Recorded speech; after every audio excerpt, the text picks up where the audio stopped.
Bonjour tout le monde, j'espère que vous allez bien. Nouvelle vidéo aujourd'hui. Dans cette vidéo, j'aimerais m'adresser aux parents des étudiants étrangers au Canada et aux étudiants étrangers eux-mêmes. Mais premièrement, je vais commencer aux parents. Chers parents, lorsque vous envoyez vos enfants au Canada ou même avant d'envoyer vos enfants au Canada, vous devez améliorer certaines choses. Première chose, c'est la communication. La communication entre vous et vos enfants. Vos enfants doivent se sentir en confiance et ne pas être gênés de tout vous dire. Quand je dis vous dire, c'est quoi? Les enfants doivent être à l'aise de communiquer avec vous sur ce qu'ils font, où ils vont, ce qu'ils ressentent. Pourquoi est-ce que je dis ça? Parce que lorsque les enfants viennent au Canada, le Canada est un pays qui est très différent de là où nous venons. Le Canada est très différent du Cameroun, le Canada est différent du Bénin, le Canada est différent du Mali. Et de surcroît, le Canada est très loin du Mali. La culture, les mœurs ne sont pas pareilles. Le mode de vie, le style de vie n'est pas la même chose. Okay? Lorsque nous sommes au pays, nous nous sentons en famille, nous nous sentons en sécurité parce que nous sommes encadrés. Alors que lorsque nous venons à l'étranger, nous sommes seuls, abandonnés à nous-mêmes et donc nous avons beaucoup de défis. Défis en ce qui concerne la solitude, il faut s'adapter au pays, on passe par différentes émotions et pour pouvoir surmonter tout cela, on est laissé à nous-mêmes parce que la famille n'est pas proche de nous. Donc c'est dans ce sens-là que à la base, les parents doivent avoir une bonne communication avec leurs enfants pour que quand les enfants vont venir ici, tout ce qu'ils vont vivre, qu'ils puissent vous le dire. Si jamais ils sont stressés, ils doivent le dire aux parents. S'ils passent par des moments de dépression, ils sont inquiets, ils vivent des conflits, il faut que ces enfants-là puissent être en sécurité, ils puissent être en confiance avec leurs parents pour pouvoir leur dire. Donc, chers parents, ça va être très important de préparer vos enfants mentalement avant de pouvoir les emmener au Canada. Certes, nous faisons des vidéos pour sensibiliser, pour dire que, ici, la vie au Canada, elle est très rapide entre les études, les jobs étudiants et tout. Il faut vraiment essayer de trouver sa place. Mais lorsque nous n'avons pas un mental d'acier, ça peut être très compliqué pour nous. Donc, chers parents, s'il vous plaît, prenez le temps de préparer les enfants mentalement. Renseignez-les sur le pays. C'est quoi les défis qui sont là pour les étudiants? Ça se pourrait que tu sois triste, ça se pourrait que tu sois surmené par les études, par le travail. Ça se pourrait que à un certain moment donné, à un moment donné, j'ai de la difficulté à payer ta scolarité, mais il faut que tu saches que je vais me battre pour pouvoir y arriver. Donc, à ce moment-là, lorsque tu vis des difficultés, il faut que tu sois à l'aise de m'en parler à moi, tes parents.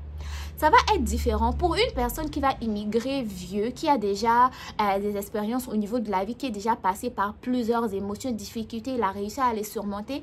Ce ne sera pas la même chose pour un jeune. Les jeunes, nous venons d'arriver, on vivait avec les parents, tout était fait par les parents.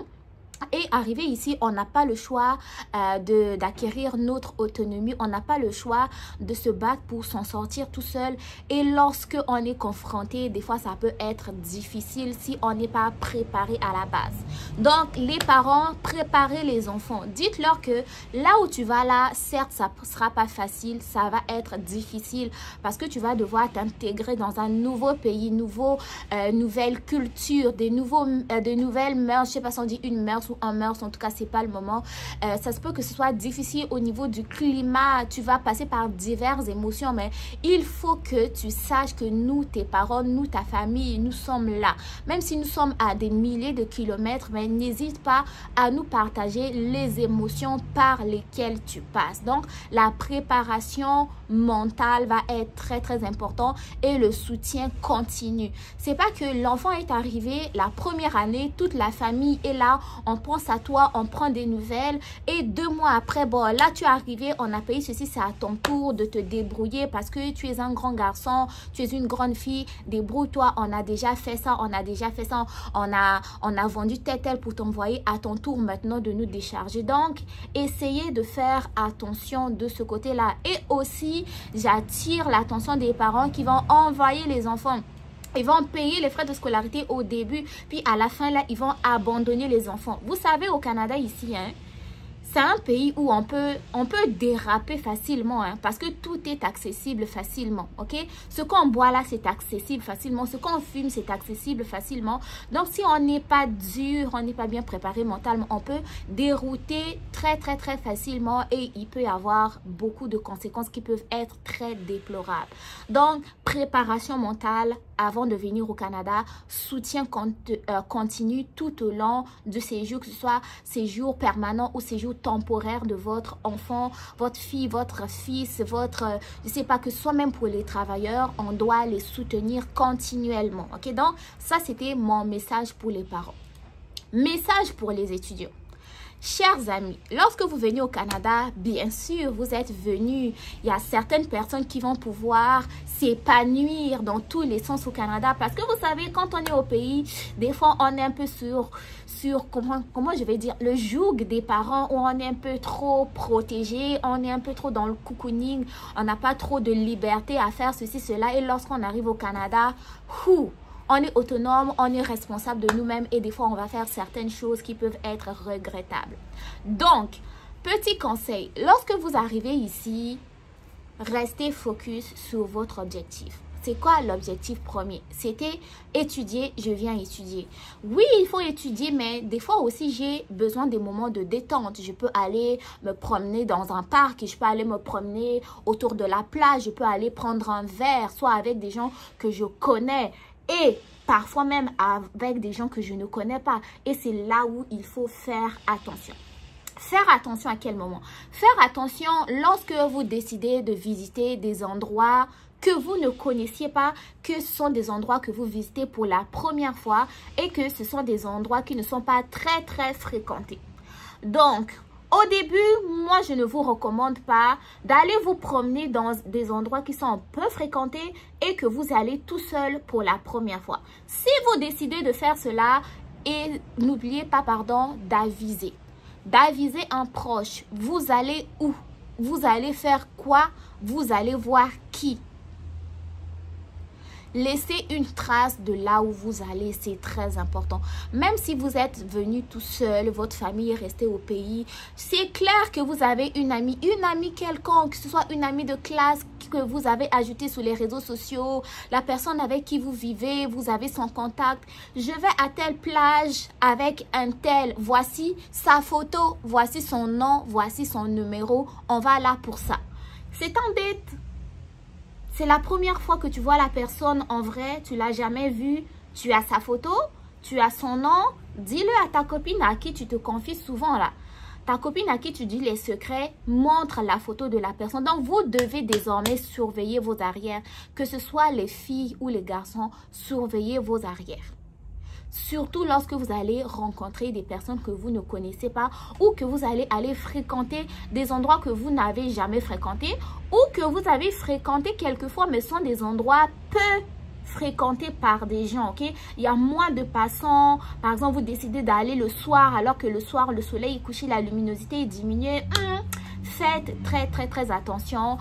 Activez votre localisation. Si vous sortez et que vous n'avez dit à personne, vous avez des amis sur Snap, vous avez des amis sur Instagram, parce qu'en ce moment, nous sommes tous présents sur les réseaux sociaux. C'est le moment de pouvoir utiliser les réseaux sociaux pour nous protéger, pas plutôt pour publier tout et n'importe quoi ou faire, je sais pas, des discussions inutiles. Ça va être le moment vraiment de savoir comment utiliser les réseaux sociaux d'une façon sécuritaire et bénéfique pour nous, ok? Donc, si tu vas dans un endroit peu fréquenter, tu vas tout seul, active au moins ta localisation, mets une story Snap, active la localisation Snap, dis tu vas à tel endroit, telle heure. Si tu vas rencontrer quelqu'un, précise-le, dis-le à ta copine, dis-le avec la personne avec qui tu vis. Si tu ne veux pas le dire à tes parents qui sont restés au pays, mais essaie au moins de laisser une trace, que ce soit sur les réseaux sociaux, que ce soit à tes voisins. Si tu vis tout seul aussi, mets une story, visite de telle place. Et en même temps, là j'ai parlé des visites. Si jamais tu vas fréquenter un bar, tu vas prendre un verre avec des amis, avec des gens que tu connais peut-être ou que tu ne connais pas, là aussi tu dois surveiller tes arrières. Parce que en toute chose, tu dois penser premièrement sécurité. Sécurité, c'est plus le moment de s'amuser, c'est plus le moment de niaiser. Sachez que vos familles ont investi sur vous, vos familles pensent à vous, vous êtes très important, que ce soit vous les étudiants étrangers, même pour les personnes qui sont ici au Canada et n'importe où dans le monde, la sécurité doit quand même être votre priorité. Je ne vous demande pas d'être paranoïaque, mais de penser à la sécurité. Parce que vous savez, tout le monde n'a pas un bon cœur, hein. Il y a des psychopathes partout, hein. Il y a des psychopathes partout. Tu vas voir quelqu'un a le visage d'un ange, mais au fond, c'est un psychopathe, tu ne le sais pas. Donc, vous devez surveiller vos arrières. Lorsque vous allez dans un bar, prendre des verres avec vos amis, tu vas à la salle de bain, prends ton verre avec toi. Ne laisse pas ton verre là, et puis tu reviens, tu vas prendre le même verre, tu vas boire. Tu ne sais pas ce qui peut t'arriver, tu ne sais pas qui peut mettre quelque chose dans ton verre. Il y a des histoires qui se sont passées. On a mis des verres, on a mis des choses dans les verres des gens qui se sont déplacés pour aller à la toilette. Toi, tu viens, tu bois. Attention, tu vas rencontrer quelqu'un. Une personne te tend une bouteille d'eau déjà ouverte alors que la sienne est encore fermée. À ta place, je ne la boirai pas. Tu vas prendre en covoiturage. Pour la première fois, tu n'as jamais voyagé avec cette personne ou c'est la première fois pour toi de prendre un covoiturage simplement, si tu veux te sentir en sécurité, prends la plaque d'immatriculation, prends le nom, le numéro de la personne avec qui tu voyages. Dès que tu embarques dans la voiture, envoie tous ces coordonnées-là à une personne de confiance. Tu lui dis, je vais de telle ville à telle ville, je voyage avec telle personne, voilà les plaques d'immatriculation. Moi, j'ai fait beaucoup de voyages en covoiturage et pendant les covoiturages, nous les covoitureurs, entre nous et certains conducteurs, on a eu pas mal d'histoires. On a entendu pas mal d'histoires des chauffeurs qui sont trop croches ou des voyageurs qui sont un peu bizarres. Mais chacun pense à la sécurité. Dès que tu rentres, moi c'est automatique. Dès que je rentre dans un convoi, j'envoie les coordonnées soit à mon frère ou à ma soeur. Je dis, je voyage avec tel. Si jamais je ne suis pas arrivée à telle heure là, voilà. Pensez à votre sécurité. Les parents, préparez vos enfants mentalement et les enfants aussi. Essayez de ne pas avoir de secrets pour vos familles. Si jamais vous allez rencontrer quelqu'un, dites-le à votre soeur, à votre mère, à votre ami pour qu'on puisse savoir vous êtes allé où. Même si les parents, des fois, ils vont dire « Mais pourquoi tu fais ça? Ils vont te chicaner et tout là. » Mais pense à la sécurité. Je sais que nous avons tous des amis, que ce soit les filles, les garçons, des gens de confiance à qui on dit tout là. Dites-leur où vous allez, avec qui, ce que vous allez faire, c'est où, pour qu'on puisse au moins savoir vous êtes où. Pensez à la sécurité. Vous savez, le drame qui vient d'arriver doit nous servir de leçon. Nous devons en apprendre pour que ce genre de drame-là ne puisse plus se reproduire. C'est ce que j'avais à vous partager.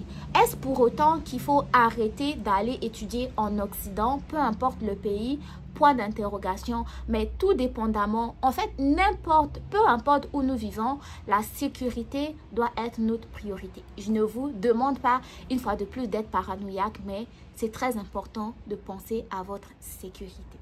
C'est ce que j'avais à vous dire aujourd'hui. Prenez soin de vous. Portez-vous bien. À très bientôt.